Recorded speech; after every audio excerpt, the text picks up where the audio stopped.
that I have a love of reading and books.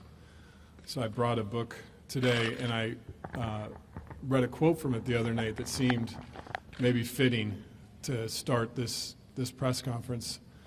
The book is The Alchemist.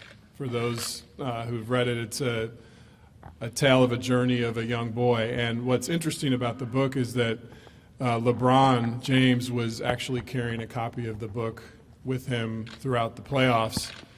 And ironically, before I took the job to be general manager of the Lakers, Kobe had given me this book and said, "Hey, you're going to go on an interesting journey there. Why don't you read it?" So maybe it's the convergence of many things, but I'll read the quote to start.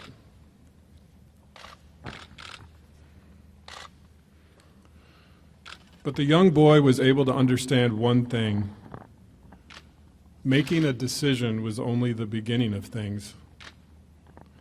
When someone makes a decision, he is really diving into a strong current that will carry him to places he had never dreamed of when he first made the decision.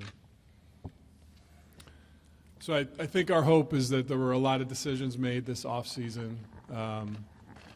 Hopefully it'll lead to things for our Lakers fans, for our team, for Jeannie, her family, for Irvin, myself, Luke Walton, and all our players, of things happening that are bigger than our dreams could ever imagine.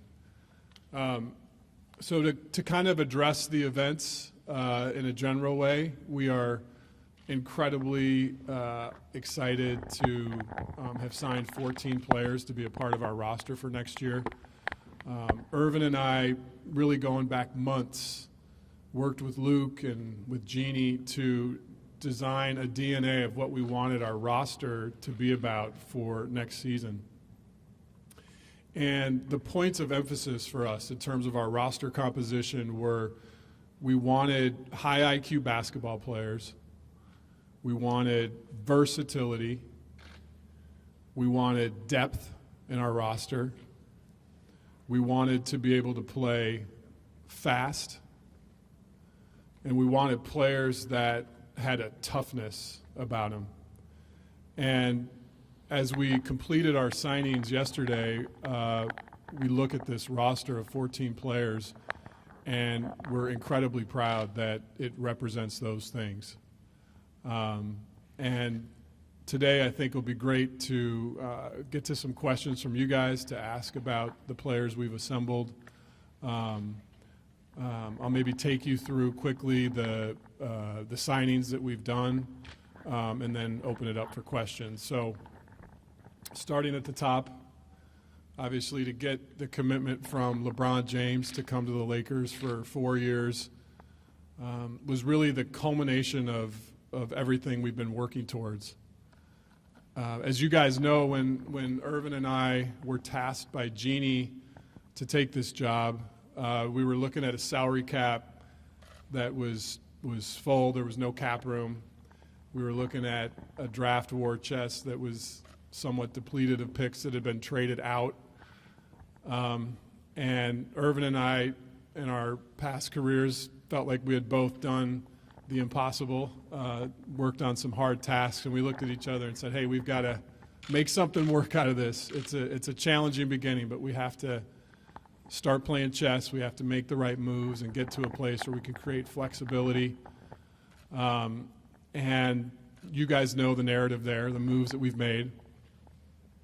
And when LeBron chose to come here, it was the ultimate validation for the moves we've made and what we've been building since we started.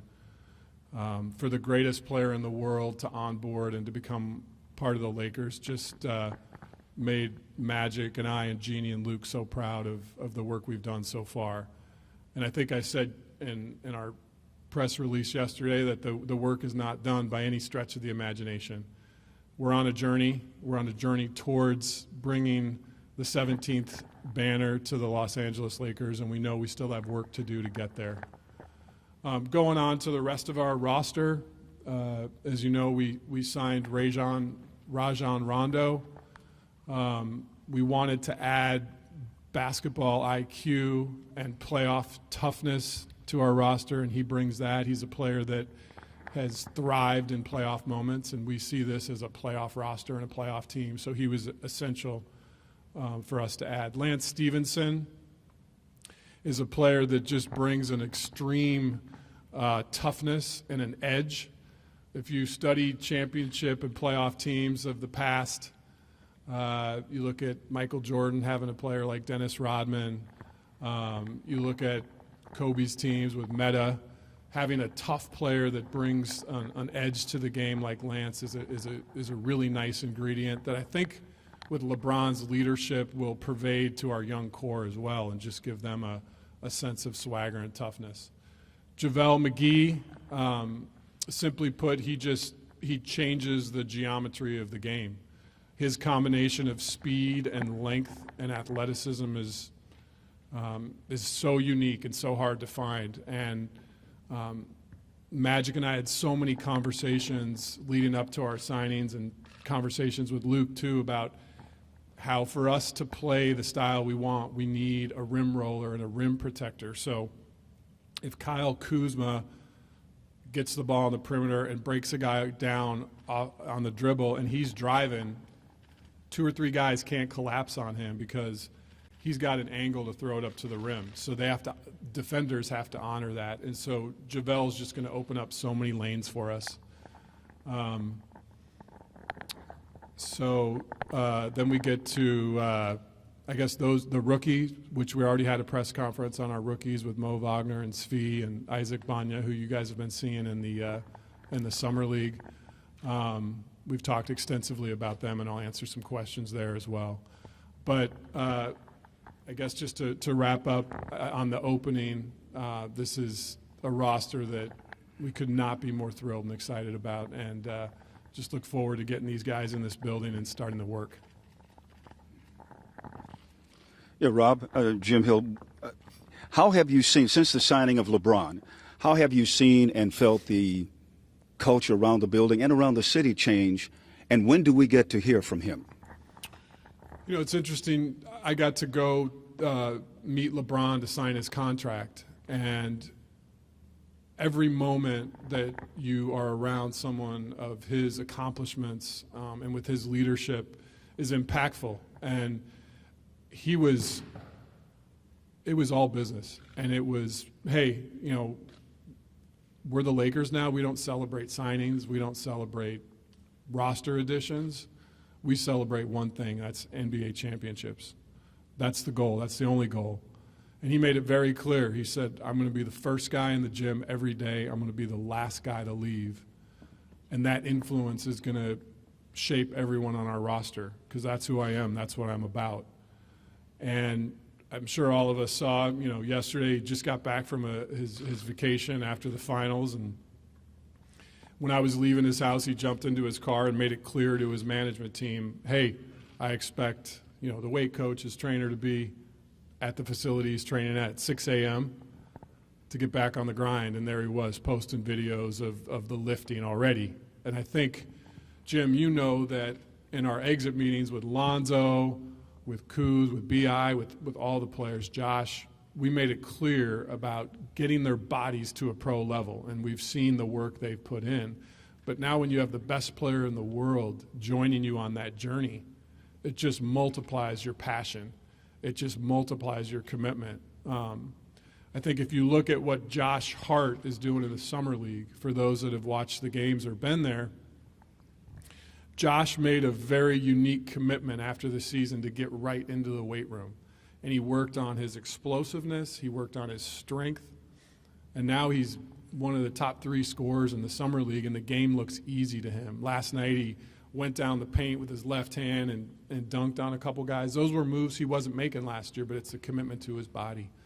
In terms of the tail end of your question, Jim, when will you hear from LeBron? That'll really be up to him and his management team in the offseason. As you know, those are choices they make.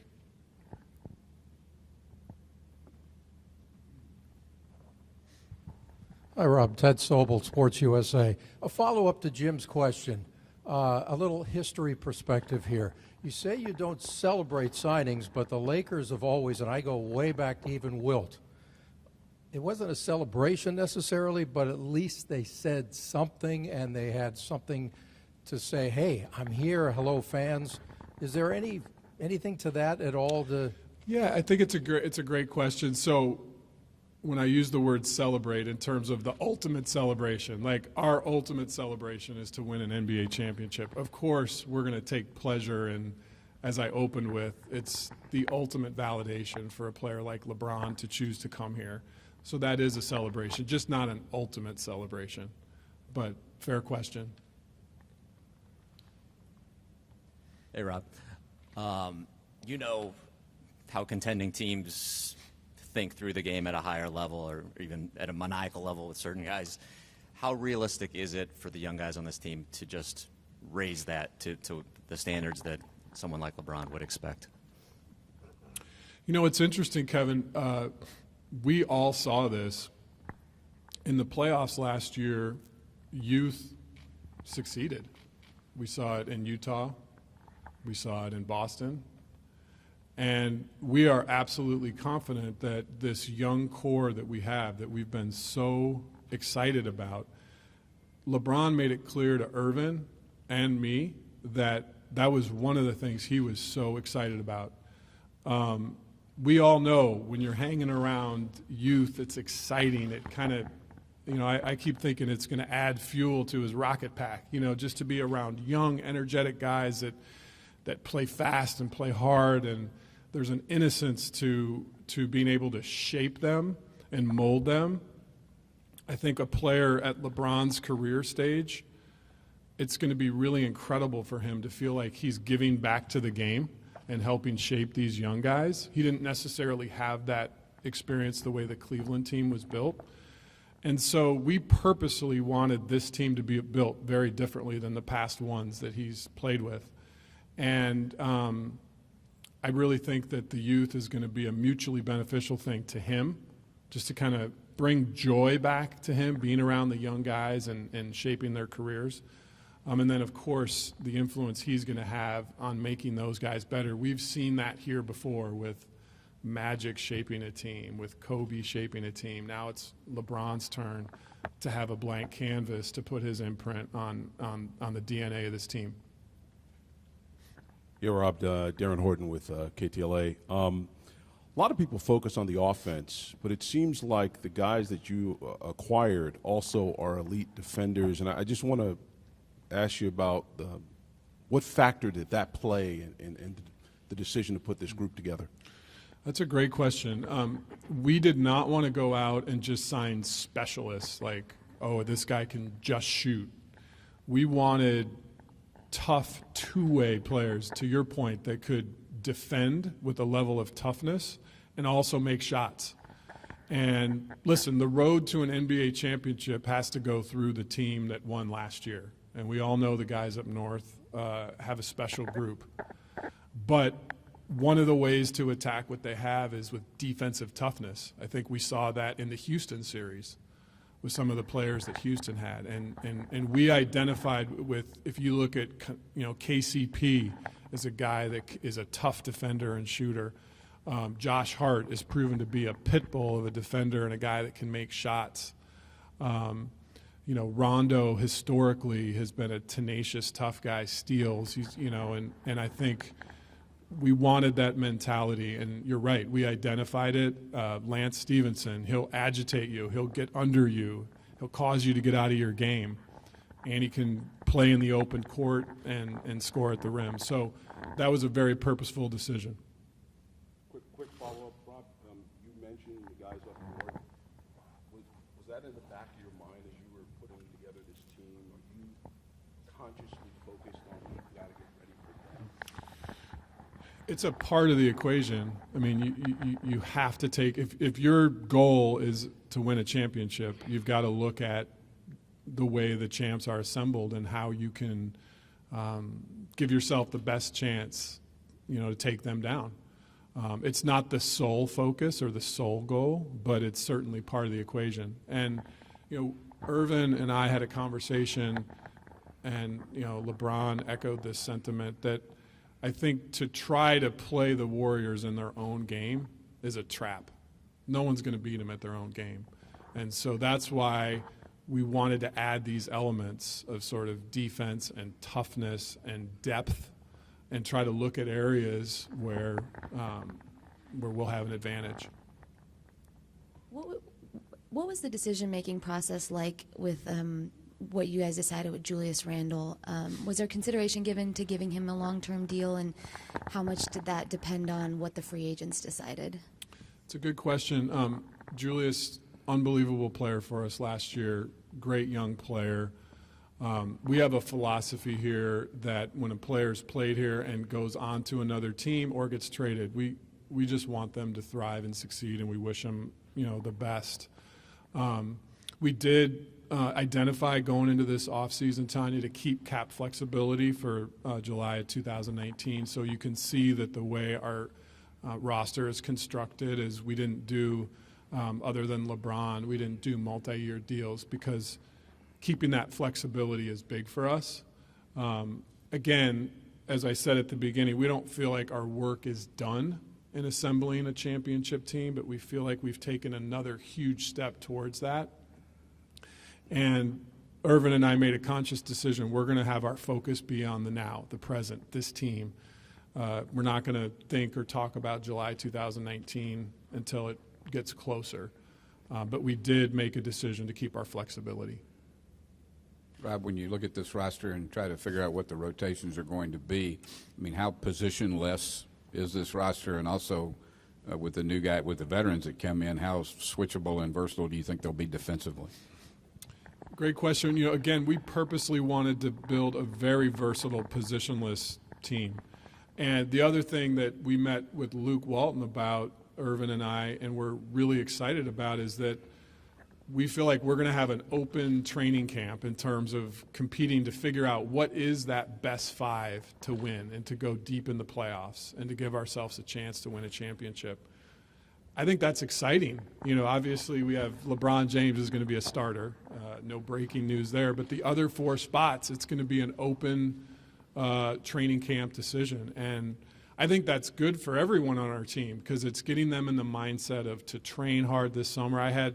Yesterday I sat down with JaVale McGee and Lance Stevenson and right away got into, hey, we are going to play fast. We put a very high priority here on taking care of your body, coming into camp in the best shape you've ever been in, 8% body fat or lower. And when guys know they have a chance to earn minutes or earn a starting spot in camp, it incentivizes them to work hard in the offseason. So the energy I think Luke's decision there has created is good. But, yeah, you can imagine lineups on the court where everyone is 6'7", 6'8", or above. A Brandon Ingram is almost a positionless player. LeBron is a positionless player. Kyle Kuzma played 2 or 3 positions. I feel like you could go right down the roster, but it's really exciting to think about the length and the speed and the way we can play. Hey, Rob, after the signing of LeBron, how much of the focus was to target players that were still available out there that have won NBA championships or have had deep playoff runs, not just to complement LeBron, but also to teach some of the young kids? Yeah, so Irvin and I had free agent boards that kind of played out various chess games, right? So based on, hey, if this superstar free agent comes, what will it look like? If this other superstar free agent comes, what will it look like? We had played out every scenario under the sun. And so when LeBron made his decision, it wasn't like we threw our hands up and said, oh, who should we go sign? We had this all played out. And to your point, when you look at a roster, you have to look at it, to me, as like a mosaic of tiles. You can't just look at one tile and see the picture. You've got to step back and look at the whole thing. And one of the key ingredients that we had to add when LeBron decided to come was guys that were playoff tested. And if you look at Lance Stevenson, this is a guy that has succeeded in the playoffs in the Eastern Conference. Rajon Rondo has won NBA championships. JaVale McGee's coming off of winning twice in a row. Those guys bring a level of understanding of what it takes to succeed in the playoffs. LeBron and Irvin and I had a conversation centered around this, is that the playoffs, it's a game of centimeters. You can win and lose a game or a series based on a decision in a centimeter in a moment of time. And to have a guy like Rajon Rondo, who, if you're in a game 7 of the playoffs and it's the fourth quarter with a minute left and you got to make the right play or make the decision, he's been there. He's done that. He's proven himself. And so I think the confidence he has in those moments, again, will pervade to a Lonzo Ball. It'll pervade to a Kuz, to a B.I. We look at him as a leader along with LeBron. So you're exactly right. That was something we absolutely wanted to address, is playoff experience with those signings. Rob, Young Look, ESPN. Was wondering what's the status of Alonzo and his knee? Is he going to need surgery? How much has he been able to do? What exactly happened with his knee? And the other question was, you talked about assembling this team in a different way, maybe than in previous ways that other teams built around LeBron. You have a lot of versatile ball handlers and playmakers. How do you envision that working with so many guys that are good when they have the ball in their hands, but really only one basketball to go around? Yeah, so I think with Lonzo, it's the NBA offseason, so there's HIPAA rules that we have to abide by. I'll just say, no, he's evaluating with his management team a number of things. The good news is all the things they're evaluating as options have him 100% ready for training camp. In terms of getting more information, you'd have to get that from his agent. But we're just excited to know that he's going to be 100% available for training camp based on the information we're getting. In terms of your other question and how we've assembled it, there's been this kind of surge of, hey, where are the shooters? Where did you guys? And it's to me, that's a little bit of a misnomer because, again, we wanted a particular type of shooter. When we looked at the free agent list, the elite shooters, and you guys can go study it yourself. I can't use names of other players on other teams, but elite shooters, guys that have had max deals as shooters, if you look at their numbers from last year, are in the 38 to 42% range, three-point shooting. I mean, I'm talking elite shooters. And, if you look at last year, Josh Hart shot 40%. Brandon Ingram shot 40%. KCP had a career year at almost 39%, and I feel like is going to have an even better year. LeBron shot 30%. Kyle Kuzma 37%. LeBron shot 37%. Kyle Kuzma 37%. So just because we didn't sign sort of the poster child shooter that is a specialist and can just make shots, we felt like we assembled a cast of guys that can really shoot the ball but also defend and be versatile. So we feel really confident in that position. Or in that skill set. And also, if you really study LeBron and the way he plays and Rajon Rondo and the way he plays, these guys are so smart at creating angles and passing that the shooting windows for our other players are going to be bigger. And so that's going to increase their percentages. So we feel really confident in where we landed there. Rob, back here. Dylan Hernandez with the LA Times. Two questions. First one, did LeBron at any point ever express to you, or has he expressed to you, what ultimately, got him to sign with you guys? Yeah, I don't think it's any one thing. He's a student of the game, and I think, sometimes in life actions speak louder than words. And I think he looks at the entire landscape of the NBA. He looks at trades that have been made. He looks at how teams draft players, how they develop them, the style of play. I'm sure he evaluated all those things. For us, he was particularly excited about our young core, the toughness that they played with, and the fact that we have flexibility to build something special. And I think, but you'd have to ask him and pick his brain. I don't think it was any one thing, but I know he's a student of the game like no other. And one more. As he gets older and his game kind of adjusts accordingly, how do you kind of envision the team that you put around him changes also? I think we're going to take it a year at a time, and we love the roster for this next season, for all the reasons I've suggested. But again, the work's not done. We're going to be relentless. We're going to be aggressive. We're going to continue to shape and change the roster. We play for one thing in Los Angeles. We excuse my language, I'll restate that. We play for NBA titles here. You guys know that. So Magic and I have a mandate from Jeannie to continue to relentlessly work and build this roster until we can accomplish that goal. Hey, Rob, Bill Oram Hey, with Bill. The Athletic. How did you react to kind of the initial dominoes of June 30th, and were you disappointed in the abstract that you were not able to get meetings with certain players who were on the market? Gosh, And then how did that affect your strategy going into July 1st? I'm sorry. Gosh, I think the overwhelming feeling that we have right now here, the way things played out, is gratitude. I don't think any of us are counting losses. I mean, we feel incredibly fortunate and grateful. And as I said, we were prepared for all the different scenarios that could unfold going into, midnight that night. But to sit here today and to think about this roster, it's 100% feelings of accomplishment, gratitude, thankfulness, and not really looking at things that didn't break our way. Rob, you've been talking about this roster that you have put together, and you was talking about, Golden State is the one to watch. It seems like you are pointing in that direction and putting this roster together because a championship team has to have great talent, obviously a great record, but also players that have a little edge to them. And it seems like that's where you're pointing yourself and this team into right now. Yeah, I think, listen, again, we want to be on the pathway of trying to win a title. And right now that has to go through Golden State. But we don't get caught up in the game of trying to build a team just to beat one other team. We want to build a team that can beat all 29 other teams.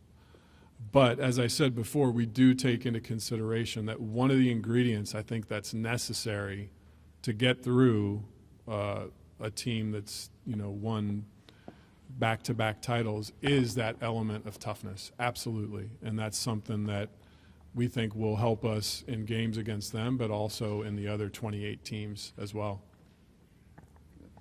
Well, thank you guys so much for coming. I think it's going to be an incredibly fun season for everyone here. The work you guys put in, Magic and I really respect the balance you have in terms of allowing us to give information and other times just, work, get our jobs done. We want to respect you guys in that because you definitely respect us. And I'm just always thankful to have chances to talk and interact with you guys. And so, Solo Deo Gloria.